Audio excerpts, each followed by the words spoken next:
आइए चलते हैं अपने नेक्स्ट क्वेश्चन जो कि हमारा 13.8 है। Explain Coulomb's law of electrostatics and right it's mathematical form. इसमें आपने कूलम लॉ को सबसे पहले एक्सप्लेन कर देना, यानी कि उसकी डेफिनेशन लिख देनी है और उसके बाद एक छोटी सी मैथमेटिकल डेरिवेशन लिखनी है। अगर इसकी डायग्राम बना दे तो सबसे अच्छा है। डायग्राम इसकी वही है कि आपके पास दो चार्जेस है जिनके ऊपर सेम चार्जेस है तो फोर्सेस रिपेल कर रही हैं, और अगर डिफरेंट चार्जेस हैं तो वो एक दूसरे को अट्रैक्ट कर रही हैं, जैसा कि आप डायग्राम में देख भी सकते हैं।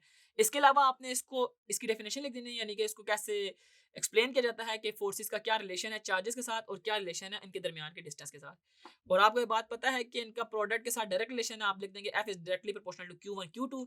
इनवर्स रिलेशन है रेडियस ऑफ द स्फीयर के साथ, रेडियस से मुराद डिस्टेंस हम दोनों चार्जेस के सेंटर से लेके, ठीक है।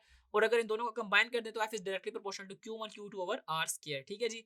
तो के इसमें जो है कांस्टेंट ऑफ प्रोपोर्शनैलिटी है और इसकी वैल्यू है 9 into 10 to raise power 9 newton metre square पर कूलम स्क्वायर। तो आपने इसको ऐसे एक्सप्लेन करना है कि सबसे पहले इसकी डायग्राम बना देनी है, फिर डेफिनेशन और फिर छोटी सी एक मैथमेटिकल डेरिवेशन। बहुत सिंपल से, हमने इसको चैप्टर के दौरान भी काफी डिटेल में पढ़ा था।